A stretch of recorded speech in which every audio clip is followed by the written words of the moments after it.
The thing about Paul Lakeland that strikes me is that he's worn a lot of hats over the almost 3 decades that I've known him. I mean, he's an accomplished theologian, but he's also a perceptive literary critic.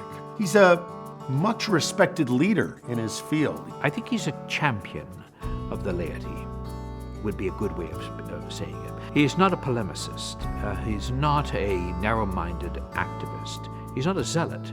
He's a scholar. He is simply deeply kind. He cares about other people. There is a depth to his caring, and people know this, and they are drawn to this. He's a very gracious colleague and mentor. Paul is very, very engaging. He gathers people together for important projects and engages them in those projects. After Father Kelly retired, the Center for Catholic Studies was established, and Paul Lakeland was named as its first director. Of course, that center has been a place where Paul has exercised his ministry of hospitality to bring in the best Catholic minds of our generation.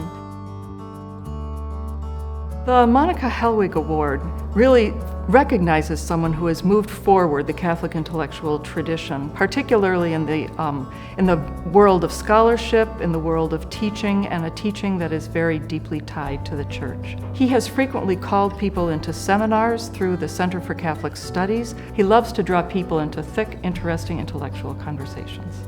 Monika moved seamlessly between the rarefied academic cutting-edge scholarship that's a technical and precise reading of texts and so on, to a much more popular and accessible presentation of the Catholic faith. And Paul does exactly the same kind of thing. He's a rigorous and exacting scholar, but he also knows how to write and has written many books that are textbooks, that are popularizations in the best sense, that want to take the riches of the Catholic intellectual tradition and present the value of that tradition to the non-specialist. Paul is a first-rate scholar, wonderful teacher, but more importantly for all of us at Fairfield University, just an exceptional companion, somebody fully invested in our mission and in our work. It's a terrific honor that I'm so grateful for. I mean, it's wonderful to have Monika Hellwig's name and mine connected in this way. She was a great influence and a great woman in American Catholic theology.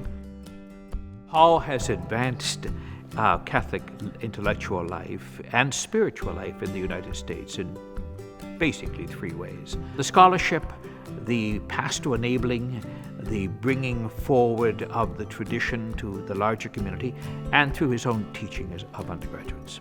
It has been an enormous privilege to spend my life with young people. Most people don't get to do that. Over the years, I've discovered, to my great surprise, actually, we had these student evaluations, and some of it's checked the box, but then there's a yellow form where they actually write stuff. And the single most common word they use, and I would never have guessed this in the past, is funny. Well, that's not exactly wise or, profound or prophetic or any of those things, but it's not bad. My primary objective is to create a classroom environment where students feel comfortable saying what's on their mind. I want them to do the work. It's not easy. It's not a penance to come to class. At Fairfield itself, Paul has won what I would call a trifecta. He has been recognized as the best teacher of the year. He has won the Wall Faculty Research Award, and he has been recognized by his colleagues on the Faculty Welfare Committee as Faculty Colleague of the Year. And Paul also, much like Monika, was concerned about the future of the field of Catholic theology, right? And in that way, Paul, I think, embodied very much Monika Hellwig's deep commitment, not just to the Catholic tradition, but to the future of Catholic theology.